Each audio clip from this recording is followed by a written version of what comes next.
I hit the cancel autopay button and immediately felt like the most selfish person in the world, yet also the freest.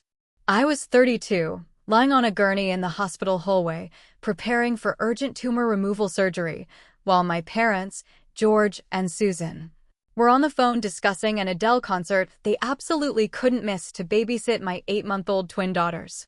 My mother's voice was cold and annoyed, as if I'd called her to beg for money, not with news about a cancer scare.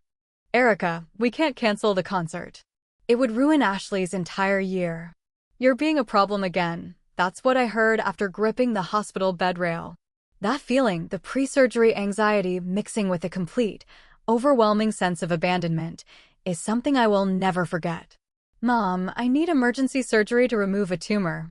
I just need you to watch Chloe and Lily for a few hours," I said, trying to keep my voice steady. My twin baby girls, Chloe and Lily, were only 8 months old, and the thought of them being with total strangers while I was under anesthesia terrified me. "You're being dramatic again, Erica. Can't you find someone else?" "We've had these tickets for months," my father chimed in from the background. "My name is Erica Hayes, I'm 32, and for the last 10 years, I've been the financial safety net for my family. I work as a senior marketing manager in Seattle, Washington." Despite being a single mother to twins, I never once missed my obligations. $500 to my parents every month, plus groceries when they were tight, plus the down payment for my sister Ashley's car last year. I genuinely thought that kind of support meant something. I thought it meant I could count on them when I truly needed help. "The concert is tomorrow night," my mother continued. "Ashley would be devastated if we missed it. Surely your surgery can wait a day or two." The surgeon had been clear. The tumor needed to come out immediately, and every day we waited increased the risk. Yet here I was, lying in a hospital gown, having this ridiculous conversation with the people who were supposed to love me unconditionally. "Mom, this isn't something I can reschedule.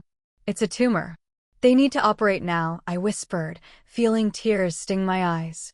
"Well, I don't know what to tell you. Maybe you should have thought of this before having babies without a husband," my mother snapped. "We have obligations too, you know." I stared at the ceiling, counting the tiny holes to keep myself from completely falling apart. My sister Ashley never had to ask them for anything because I'd been covering her expenses for years. The car I helped buy, the credit card debt I quietly paid off, the rent money when she was between jobs. Something cold settled in my chest as I realized this wasn't shock. Deep down, I had always known where I stood in their list of priorities. The tumor hadn't just revealed itself in my scan, it had revealed something equally poisonous that had been growing in our family dynamic for years. Growing up, I'd always been the responsible one. While Ashley spent her time socializing, I was working and saving for college. When she dropped out of college halfway through to find herself, my parents supported her decision. When I graduated with honors and landed my first serious job, they barely acknowledged it. This pattern continued into adulthood. 3 years ago, when my parents faced foreclosure, I liquidated my entire emergency fund to help them keep the house. When Ashley needed a car for her new job, I covered the down payment without hesitation. Every holiday, every crisis, they called me not to check on me, but to ask what I could contribute. Even when I got pregnant with the twins through IVF, deciding to become a single mother by choice, my parents' first concern wasn't my health, but whether I'd still be able to help out financially with babies to support. I assured them I would, and I kept that promise, even through the exhausting early months of twin motherhood. "Erica always lands on her feet," my mother would tell people. "She's got that good job, everything figured out." They didn't see the nights I stayed up until 2 a.m., working after the babies finally fell asleep just to cover both my bills and theirs. They didn't see me eating cereal for dinner so I could afford to send them grocery money. They didn't see me postponing my own medical checkups because I was stretched so thin. But I justified it all by telling myself that family was everything, that blood meant something. That if I ever truly needed them, they'd be there for me the way I'd been there for them. The surgeon knocked on the door, pulling me out of my memories. "Miss Hayes, we're ready to take you into surgery now. Is your childcare sorted out?" I nodded. I had spent the last hour arranging for an emergency babysitter. It cost a fortune, but I had no choice. "Yes, everything's arranged." "Good. Your neighbor, Mrs. Patterson, seems very reliable. She was asking about you, the surgeon said. I almost corrected him, but then I realized it didn't matter. The elderly woman next door had shown more concern for my well-being in the past hour than my own parents had shown in years. Maybe that said everything I needed to know about who my real family was. The anesthesia had worn off by evening, leaving me groggy but acutely aware of a hollow ache in my chest that had nothing to do with the surgery. The tumor was gone, benign, thankfully. But the emotional wound my parents inflicted felt raw and infected. I stared at my phone for an hour before checking my messages. Nothing from my parents. Not even a text asking if I had survived the surgery. But there were 3 messages from Ashley. Each one more excited than the last about the Adele concert. Photos of her outfit, videos of her and my parents getting ready, updates about their seats. In the final video, I could hear my mother in the background saying, "Erica will be fine. She always is." The nurse came in and found me crying. "Are you in pain? I can increase your medication." "No," I said, wiping my eyes. "It's not that kind of pain." When I was discharged the next morning, driving home with Chloe and Lily happily babbling in their car seats, something shifted inside me. The medication made everything feel slightly surreal, but my thoughts were crystal clear. I was done. Done being the family bank account. Done being taken for granted. Done pretending that my parents' love came without conditions. At home, I opened my laptop and canceled the automatic monthly transfer I had set up years ago. That $500 would now stay in my daughter's college fund, where it belonged. I deleted my parents' numbers from my grocery delivery app and canceled the credit card I'd given them for emergencies. Then I blocked their numbers entirely. It felt both terrifying and incredibly liberating, like jumping off a cliff while knowing I had wings. I settled Chloe and Lily for their nap. These 2 perfect little humans were my priority now. Not parents who couldn't be bothered to call after my surgery, and not a sister who took my generosity for granted. I had spent years believing that love meant constant giving and sacrifice. But watching my daughters sleep peacefully, I realized I had been modeling the wrong lesson. Love was supposed to be reciprocal. It was supposed to show up when it mattered most. The next few days passed in deafening silence. No demanding calls about late bills, no guilt trips, no requests for emergency money. I focused entirely on healing and caring for Chloe and Lily, discovering what life felt like when I wasn't constantly worried about everyone else's problems. 3 days later, as I was bathing the twins, someone pounded on my apartment door with the kind of urgency that suggested a crisis. My heart rate spiked, but I quickly wrapped both babies in towels and carried them to the living room. Through the peephole, I saw Ashley. She was alone, her face red and tear-streaked. "Erica, I know you're in there," she called out. "Please, we need to talk. Something terrible has happened." I cracked the door open, keeping the chain lock engaged. "What do you want, Ashley? Can I come in? I've been calling and texting for 2 days. Mom and Dad are freaking out because you're not responding." "I'm not available to them anymore," I said calmly. "Or to you, for that matter." Her eyes widened with genuine confusion. "What do you mean, Erica? This is serious. Dad lost his job yesterday. They're going to lose the house." I felt a flicker of the old panic, the immediate urge to ask how much they needed, but I pushed that feeling down and studied my sister's face. She looked distressed. But there was something else there, a look that reminded me of the way she used to look when she wanted to borrow my car. "That's unfortunate," I finally said. "But it's not my problem." "Not your problem, Erica?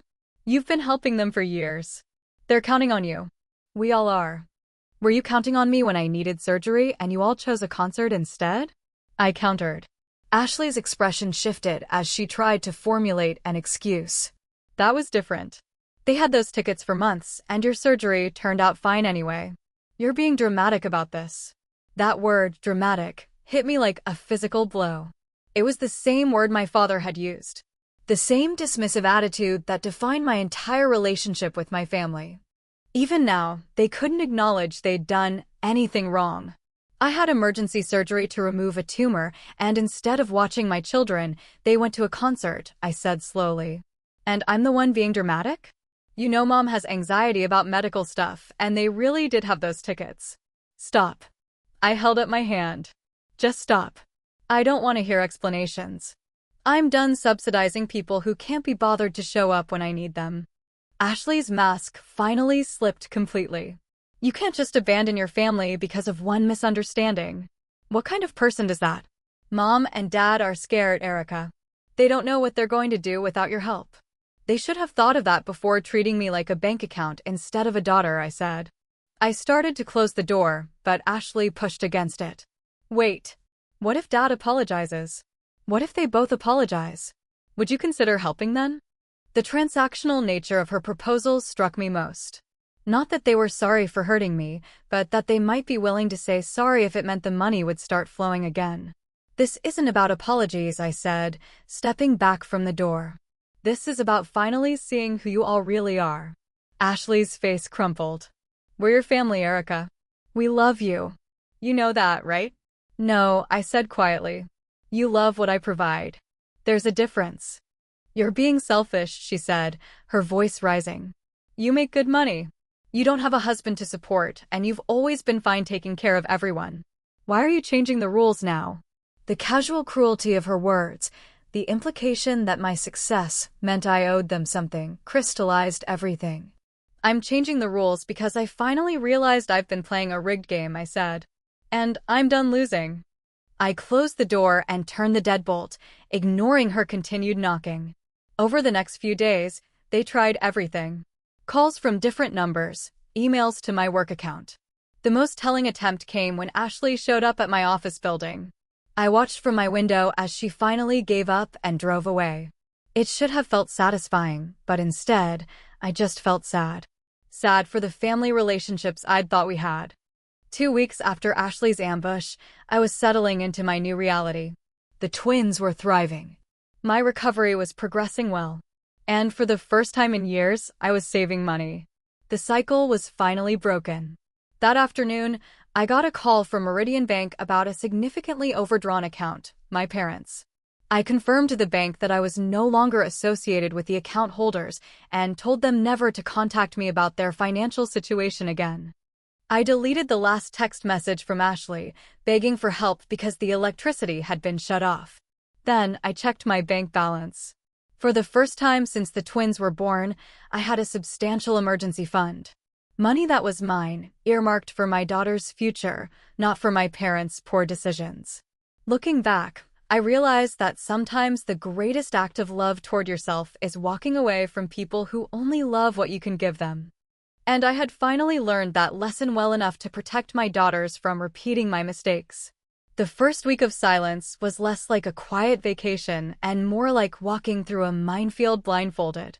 Every time the phone rang with an unknown number, my stomach clenched. It wasn't the panic of, oh God, what do they need now anymore? It was the sheer, draining anxiety of waiting for the inevitable escalation. I kept telling myself I was fine, that this was freedom, but every time I passed the kitchen table where my dad used to sit on his surprise visits, usually right before asking for money for a surprise home repair, I still felt that invisible pull. It wasn't just the money I cut off. It was the entire system. And I knew, absolutely knew, that they couldn't survive on their own for long. George and Susan, my parents, had essentially retired the day I got my senior management job at 25. Dad had a small, mostly symbolic contract job, but the truth was, my $500 monthly transfer was their mortgage cushion, their grocery fund, and their fun money for cheap cruises or concert tickets like the one they chose over my cancer scare. The narrative they built around me was that I was an endless resource. Ashley, my sister, was the free spirit, the one who needed constant help because she was too creative for a stable job. I was the rock, the good girl who always had everything handled. They didn't see my success as a personal achievement. They saw it as a family asset, like a trust fund they were entitled to dip into. The worst part was, I had helped write that narrative. I kept bailing them out because it was easier than fighting, and because the small bursts of approval I got, "You saved us, Erica," or "We don't know what we'd do without you," felt like the closest thing I'd ever get to unconditional love. That transaction, I realized, was always my real payment. Now that the transactions had stopped, the silence was deafening. No calls, but the passive aggression began almost immediately. On Tuesday, a letter arrived, not from my parents, but from George's long-forgotten cousin, Rita, who lives on the East Coast and who I hadn't spoken to since my high school graduation. It was a vague, flowery note about the importance of family, mentioning that she had heard about recent misunderstandings and hoped I would open my heart to forgiveness. It didn't mention money once, but the implication was clear. My parents were leveraging the family network. They weren't apologizing to me, they were mounting a PR campaign against me. I threw the letter away without showing it to anyone. I didn't want the judgment, not even from my neighbor, Mrs. Patterson, who is a saint. I didn't want to hear about honor thy mother and father. The hardest emotional adjustment was with Chloe and Lily. I suddenly had $500 extra a month, which allowed me to upgrade their daycare. It was a huge relief, honestly, knowing they were in a better, safer facility while I was at work. But every time I saw another set of grandparents picking up their grandkids, I felt a stab of genuine loss, not for my parents, but for the experience my daughters would never have. They had no grandparents because their grandparents chose concert tickets and financial dependence over them.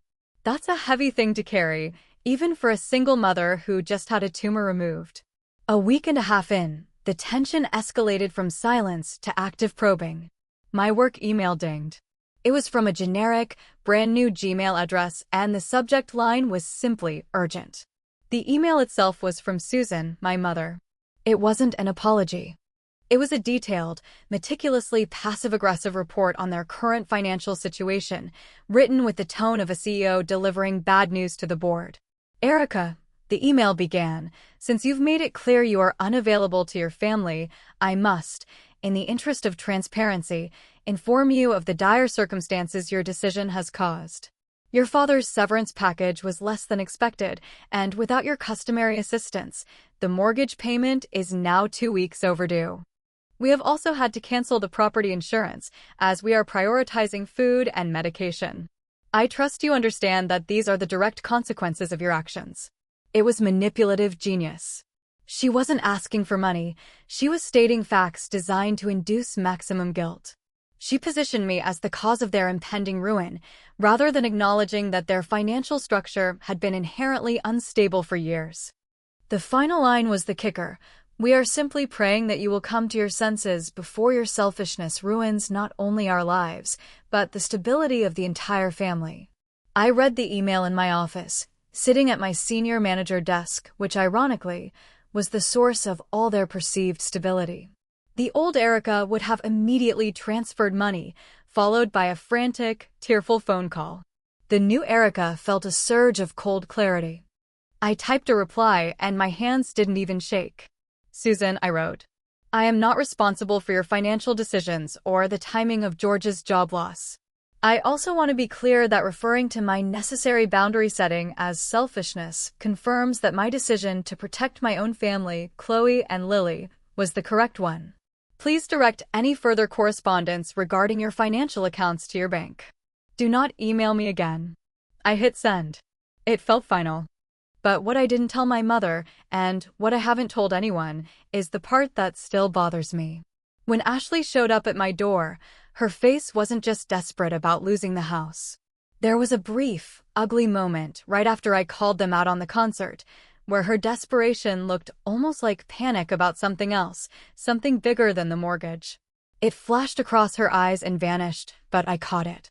And that little detail, that hint of a secret, has been sitting in the back of my mind ever since, making this clean break feel much less clean than I want it to be. The idea that there might be something even worse lurking beneath the surface, that's the only thing that still gives me pause. 2.5 weeks into the complete shutdown, the emotional pressure cooker was starting to hiss.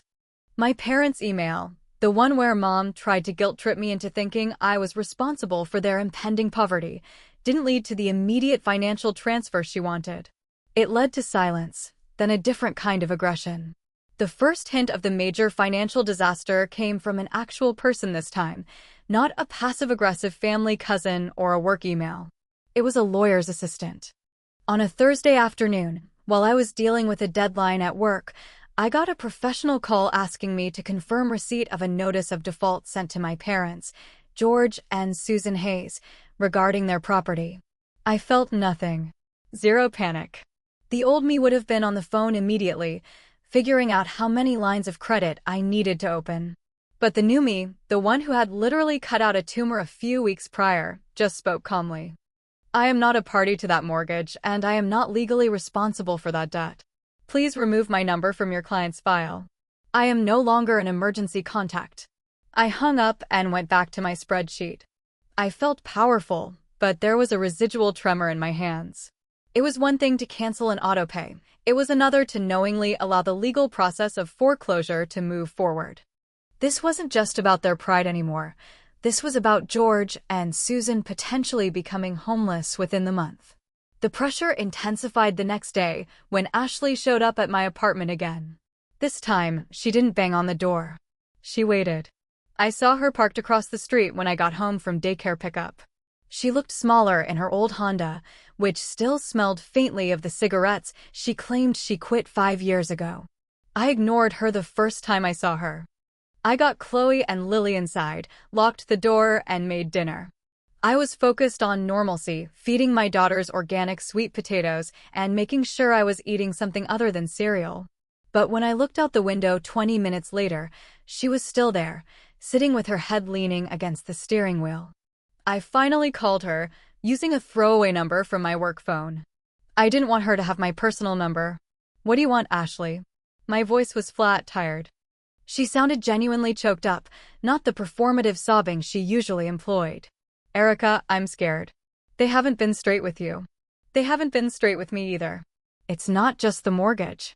Dad borrowed money from those predatory loan people last year when he thought Mom was going to find out about his gambling problem again. I leaned against the kitchen counter. My hands were back to shaking, but not from guilt, from the sickening realization that the foundation I had been propping up was even rottener than I thought. A gambling problem? That explained the sudden, desperate cash requests that bypassed me and went straight to my dad, the ones I always chalked up to Dad being bad with money.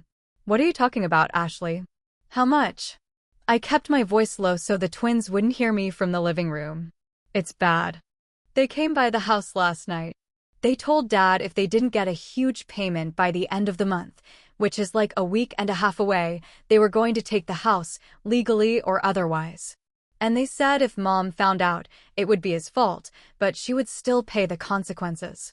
Ashley paused, and I could hear her sharp inhale. Erica, this is not just foreclosure. This is George being in actual danger and Mom being completely blind to it. We need the money now to make a massive payment to keep the loan sharks away. They need $30,000, Erica. $30,000. I had that money. I had exactly that money in my emergency fund, money that I just freed up by cutting them off, money that was supposed to be my daughter's future security. The irony of it was suffocating.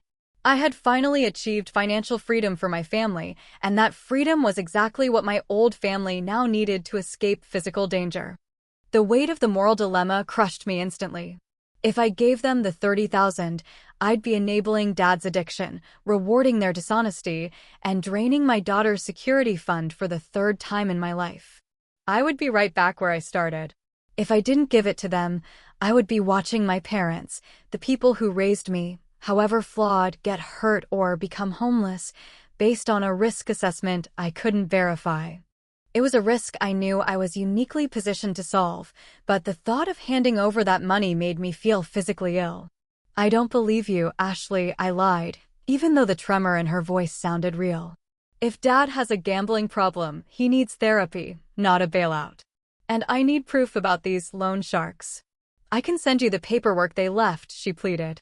Erica, I know we messed up with the concert. You were right. But this is bigger than Adele tickets or even the mortgage. They're talking about losing everything and potentially getting hurt. I am begging you. You're the only one who has ever had that kind of cash. I felt the old, suffocating role trying to wrap around me again. The rescuer. The fixer. The one who sacrifices everything. Send the paperwork, I said finally, my voice a hollow whisper. Don't contact me again until I've looked at it. I hung up and stood in the quiet kitchen, staring at my reflection in the dark window. The reflection was of a woman who was financially stable, professionally successful, and the loving mother of two perfect girls. But underneath that surface, the old poison was stirring. My family hadn't just been toxic, they had been actively suicidal, and now their life raft was literally the bank account I had just created for myself. I had 2 weeks until the loan shark deadline. 2 weeks to decide whether to save my daughter's future or pull my parents back from a disaster they created. The tension was almost unbearable. Ashley sent the paperwork almost immediately. It was a collection of scans, shaky phone photos of documents that looked exactly as predatory and illegal as she described. The agreement was for a high-interest, short-term loan, secured by their home equity, a second mortgage, essentially, that Mom knew nothing about.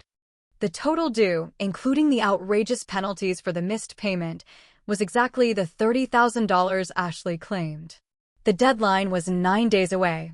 I spent the next 48 hours doing nothing but working, caring for the twins, and staring at those documents on my computer screen after everyone was asleep. I didn't reach out to Ashley, and I didn't contact my parents. I was paralyzed by the clarity of the choice.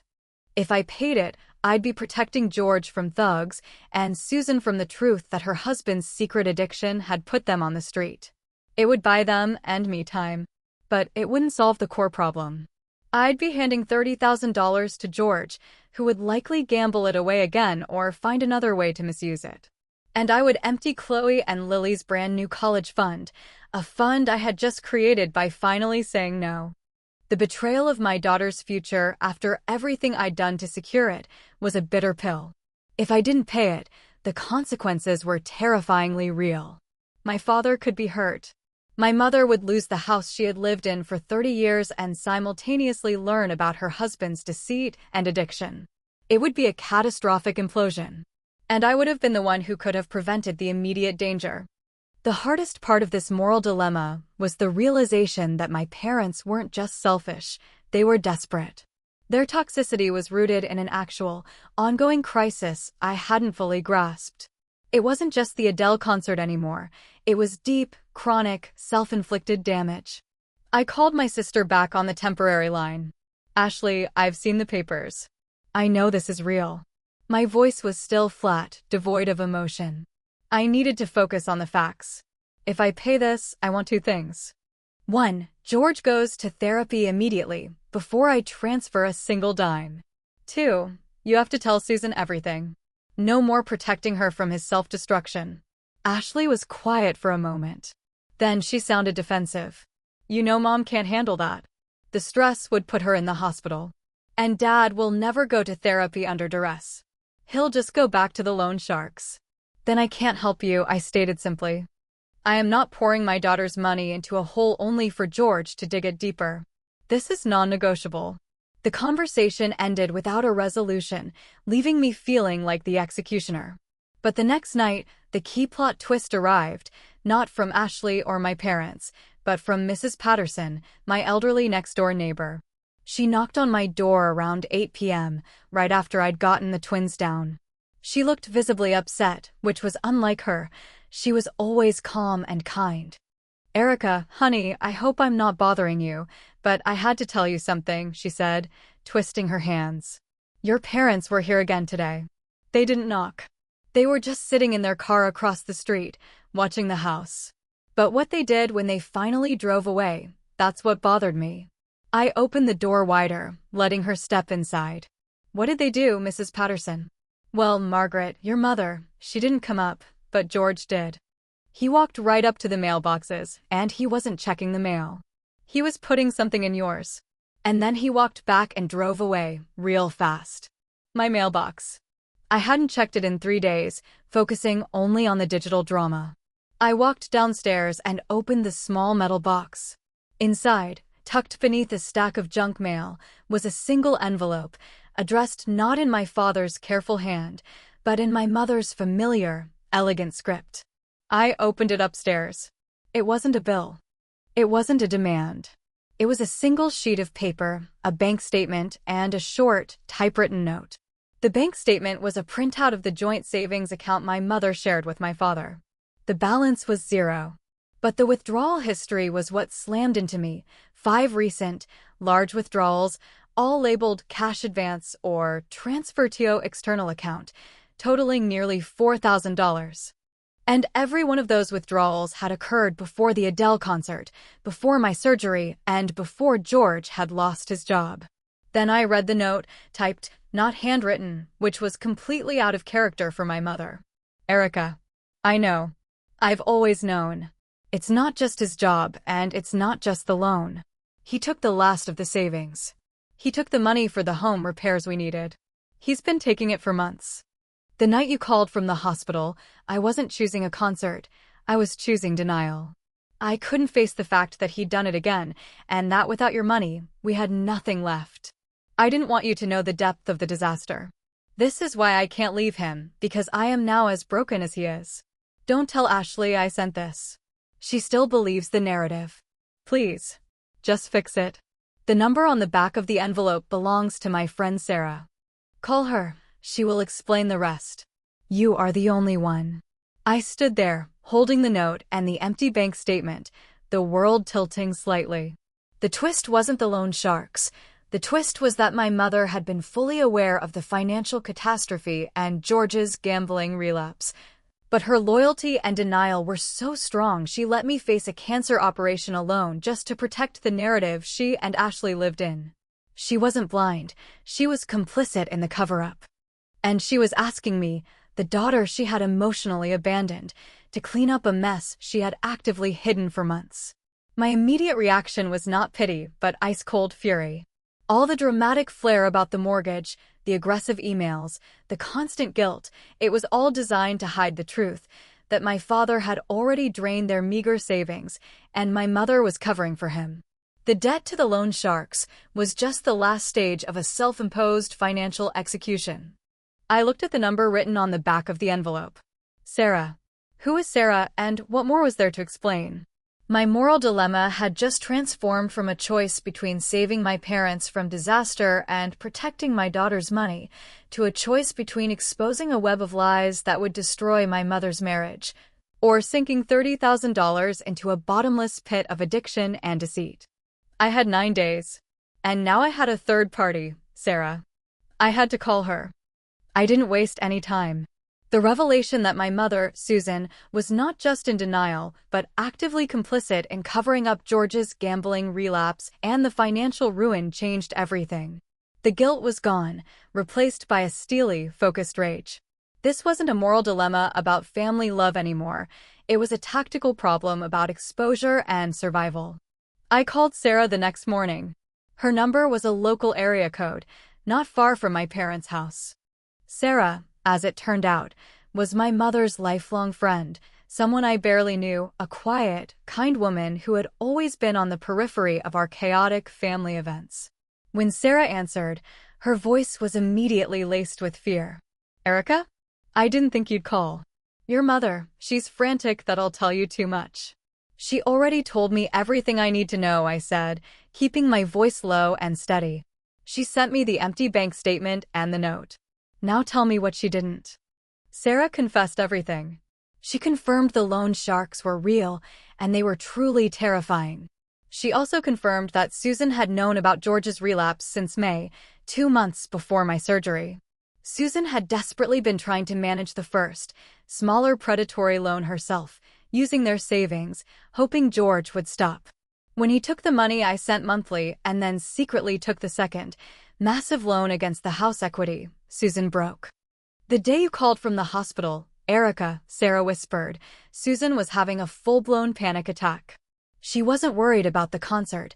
She was worried that if you died, the insurance payout wouldn't cover the debt and George would be left with the loan sharks and no income. That's why she yelled at you. She was fighting you because she couldn't fight him. This was the final, ugly truth. My abandonment was not a casual slight, but a calculated act of self-preservation, based on a fear of poverty that superseded her fear of my death. She chose her financial safety net, me alive, over her emotional obligation, me, a daughter facing cancer. It was transactional love taken to its monstrous extreme. I took a deep breath. Sarah, thank you. This is what we're going to do. I am not paying the $30,000 to the loan sharks. That money is my daughter's security. Sarah gasped.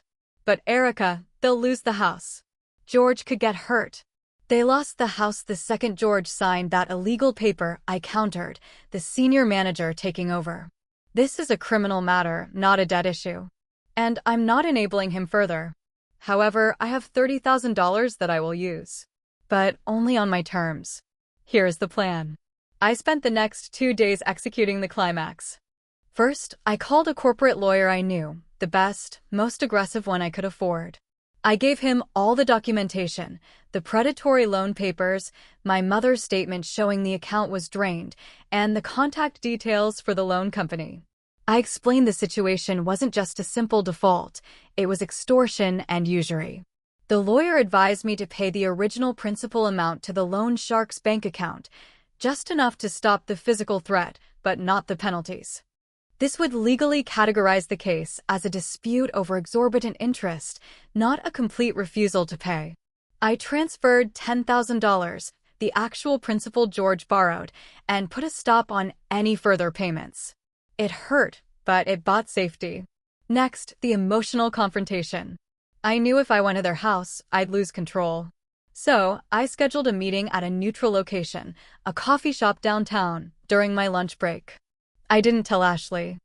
I only told George and Susan that I needed to see them both immediately to discuss the loan situation and that I had the papers. They showed up looking haggard. George was pale, sweating under his cheap suit jacket. Susan was brittle, her eyes starting nervously. Erica, thank God you called, George started, trying to sound paternal. We need the full $30,000. Stop, I interrupted, placing the folder containing all the evidence on the table. I have transferred $10,000 to their account. That is the principal you borrowed. The penalties and interest are a legal dispute now, which my lawyer is handling. They won't touch you physically. George's face went slack with relief and confusion. Your lawyer? Yes, my lawyer. Because this is over. And this is my final offer.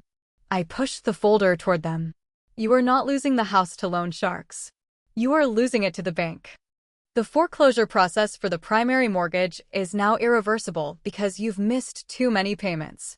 But I will do this one thing. I will pay the remaining $20,000 directly to the bank to secure a 3-month leaseback agreement for you, which means you can stay in the house for 3 months, rent-free, while you arrange your affairs. Susan started to cry, silent tears tracking through her makeup. Erica, thank you. I knew you wouldn't abandon us. I knew your good heart.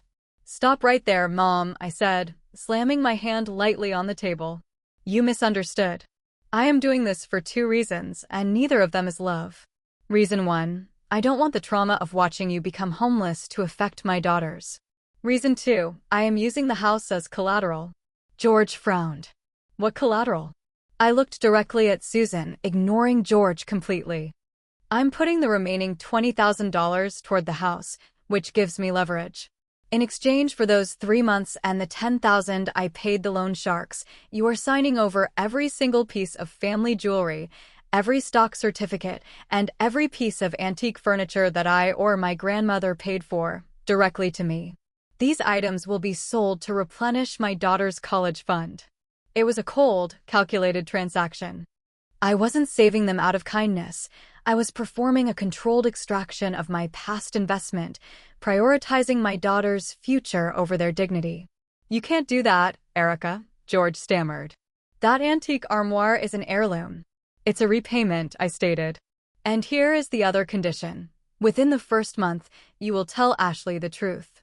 You will tell her about the gambling relapse and the loan sharks. And George, you will sign a contract agreeing to weekly therapy.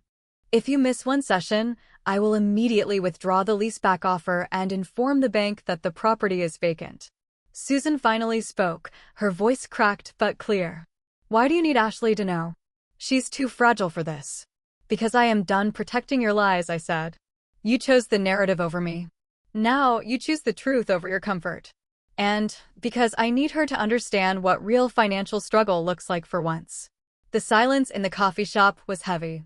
George eventually reached for the pen. The crisis was solved, but the family was irrevocably broken. 3 weeks later, the physical break was complete. George and Susan, now living in a small rental apartment near Sarah, were attending a weekly therapy session, Susan going with him, oddly, maintaining her role as the dutiful wife, even if she secretly hated him. Ashley called me once, sobbing, right after our mother finally confessed the truth. She didn't ask for money. She just said, "I don't know who you are anymore, Erica." I said, "I am the person who finally put my children first, Ashley," and hung up. I received the first valuation report on the antique furniture yesterday. The estimated sale price would cover the $30,000 I spent, the principal to the loan sharks, the leaseback payment, and the lawyer's fees. My daughter's fund would be whole again. The financial pressure is gone. The physical threat is over. But sometimes, when I'm feeding Chloe and Lily, I look at their tiny, perfect faces and realize the cost of this freedom. I am financially secure, but I am completely alone. My mother's choice on that hospital bed confirmed that the love I sought was never real. It was a salary I paid. I saved my future, but I killed my past. And sometimes I wonder, which family member will be the next one to come knocking on my door when the financial pressure starts again? Will they ever learn, or did I simply teach them a new, more expensive lesson in transactional survival? I have the key to my daughter's future now, but the lock on my own heart feels heavier than the money ever did.